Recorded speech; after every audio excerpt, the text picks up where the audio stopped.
Coming. Thanks, Susan, for being here. Visiting Buffalo on this rainy night. I have an introduction in 2 parts. Are you going to sing, David? I am going to sing. Oh, God. This is a threat, not a promise. So in John Keats's poem, Epistle to John Hamilton Reynolds, he writes, "Dear Reynolds, I have a mysterious tale and cannot speak it.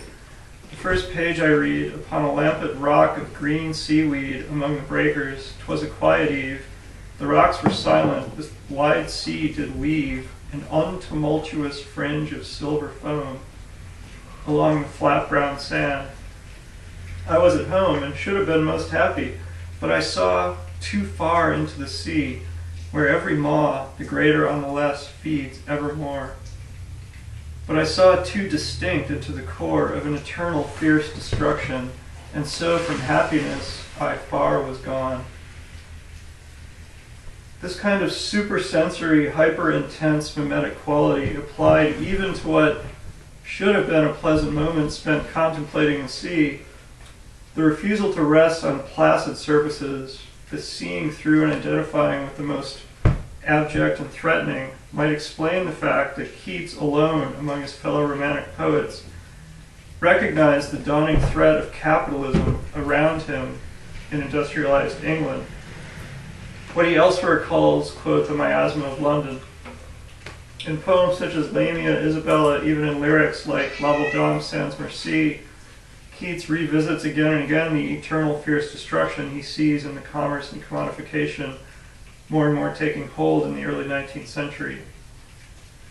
The reason I mention Keats in this connection is that now, as we enter our second month of Occupy Wall Street, we're blessed with the presence of Susan Briante, who's been writing poems that respond and react to the Dow Jones Industrial Average for several years now. As she writes in her most recent publication of these poems, I think, October 8th, the Dow closes up 11,006. In May 2009, I began recording the closing number of the Dow Jones Industrial Average. I've let these numbers randomly guide me to texts, plugging them into Project Gutenberg, Bartlett's quotations, various search engines, which lead me to lines from Milton's Paradise Lost, quotations from the Bible, and many other sources.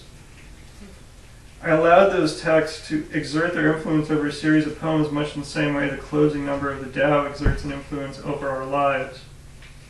As the project developed, the poems became a record of my day as well as the Dow's.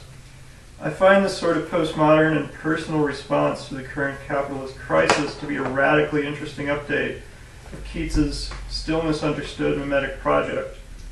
And it's one of the things I admire about Susan and her work. That concludes part 1 of the introduction. I've never had a 2-part. So earlier, Susan, we were at dinner with Peter Ramos. Somebody puts the ticket on the other side. I know, the ticket we didn't use to go see the Decemberists. Oh my god. I'm so mad over that. Because it was a blizzard. And I was sick. And that's my fault. Yeah, I blame you, personally. No. That's right, it was true. Anyway, we were talking about the first time we met, which I don't know if it was the first time we met, but I was like, you're going to bring up, hey, aren't you? I remember that night we hung out with Dale and Fareed and did stuff we shouldn't have done, and Which I rarely do. and I remember we found a guitar and we started playing this song, which is the song I'm about to play right now, but I reread some of the lyrics to introduce Susan.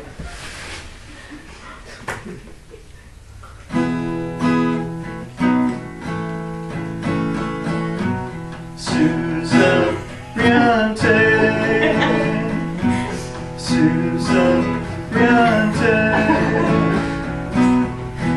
Susan lives at UT Dallas. She has a dog named Moon and a daughter named Gianna. She's married to a guy named Friedman too. Susan Briante, Susan Briante. shakes it from a hammock. Winter murmurs through the pipes. Chickadees fighting a puddle of gravel. These are all lines from Susan's poem.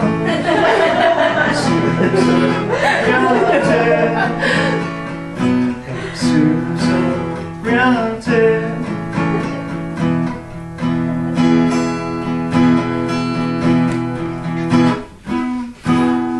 Susan's going to read to you the poetry now. Susan's going to read to you the poetry now. La la la la la.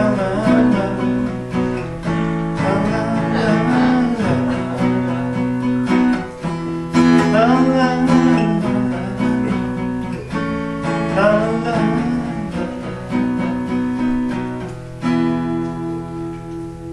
Concludes the second part.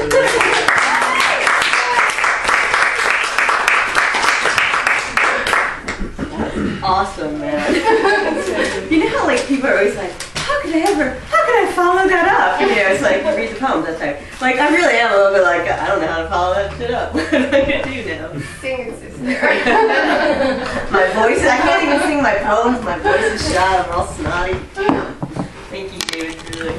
Thank you so much. Thank you, Tina, for hosting me. Thank you guys all for coming out. Like, this is not a town where there's any lack of poetry, you know, and I know my friend Kent Johnson is here giving the Kent Johnson show, so I know there were other things to occupy me. So I'm really happy you guys came out.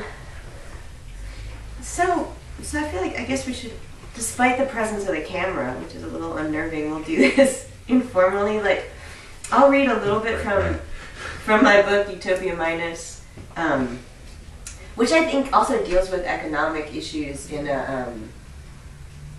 as they're related to sort of the landscape, which is like another maybe connection to the Romantics in some ways. This is really my Texas book, although Buffalo, there's a poem in which Buffalo makes an appearance.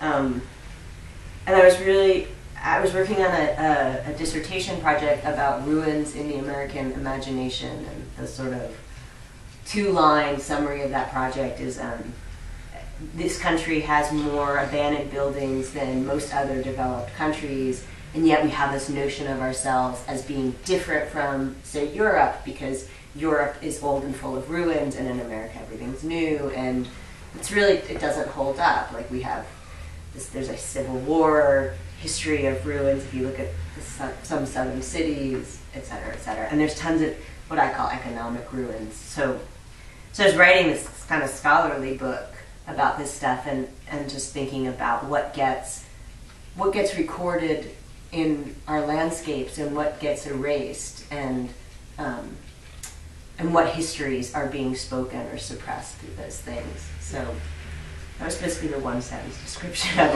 it. That was the 5-sentence description. Anyway, so this book kind of relates to that.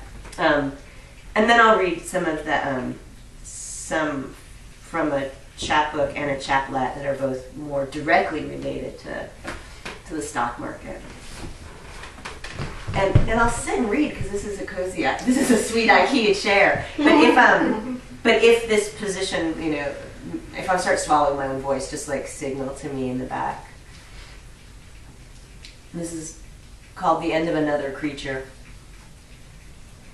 Starlings in the magnolia tree crackle, static, lightning. A helicopter floats overhead. Harvest brings dove hunting season, a great migration. For 6 days, I watch monarch butterflies scatter across the metroplex, dream their carcasses onto the highway, dream black beetles biting my fingers in your clasped hands. I feel a pilot light at the back of my throat, while the helicopter groans a few blocks deeper down Ross Avenue. and the magnolia tree falls silent, and the season concludes. The market migrates. The market scatters across the metroplex. The market dreams my carcass onto the highway, groans a few blocks deeper into my neighborhood. In the liquidity of late afternoon sun, a truck on the avenue clips branches from the elms. What policy might we bring forth on our front yard folding table? Deposit insurance? The return of Glass-Steagall? Pull over. Price what you see. Privatize this rush hour traffic. Look disappointed. The helicopter answers, pulse, pulse, pulse. These fences make a triangle, a shed of mostly shadow, and quiet behind the boxwoods where someone left chemicals. I thought that title, The End of Another Creature, would be a nifty title for this collection. And then my editor, Janet Holmes at Asada Press, said, "Every time you read that title, I think of the wrong end of a horse." It's The End of Another Creature. So the title Utopia Minus actually comes from a Robert Smithson quote. So this poem is called Nail Guns in the Morning, and there's a mention of Farid, whom David mentioned in the intro. It's my husband, the poet Farid Matuk. Nail guns in the morning from the street behind my house. Outside, tin roof, cement tabletops, vast maw of modernity, Sontag. The UPS man, someone has painted all of my windows shut.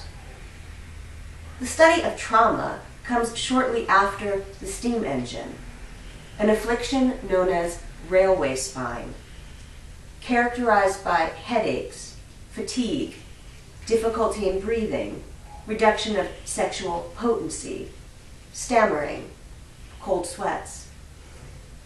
Report from Charles Dickens, June 1865, after train wreck. Wakes in sudden alarm, dreams much. Storms this afternoon in Dallas, in the parking lot of the Target, Best Buy, Payless shopping center, big chalices of rain.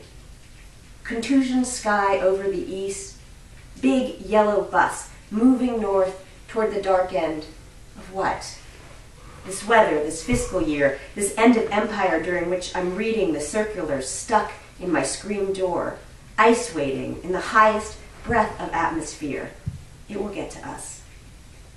I'm patient on the living room couch. Let water drain from the kitchen sink. Last night, over dirty dishes, I told Farid I would never write a poem that just said, "Stop the war." So frequently, I want to witness. Sit with me, see Dickens. Let me tell you how bad the food is on Amtrak. How a Pullman position was a plum job for freedmen. How stevedores once owned the city hall. How Indians shot at us through the windows of the smoking car. Stop the war, stop the war, stop the war, stop the war, stop the war.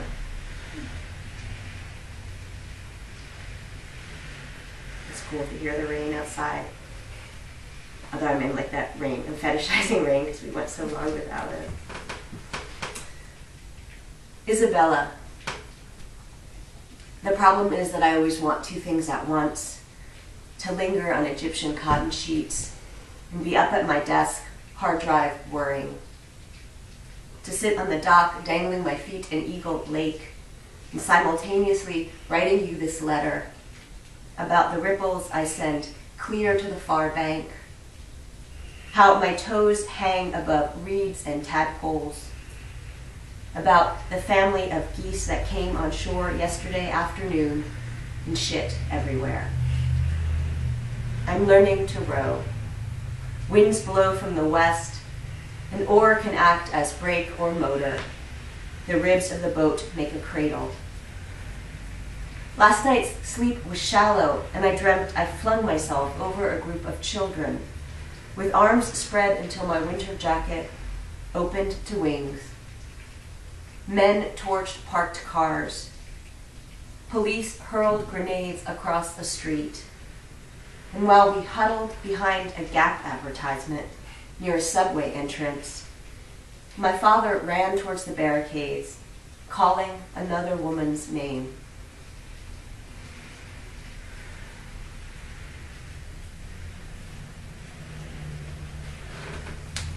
Sunset on the first day of Standard Time. So cool you feel heat rise off parked cars. The trees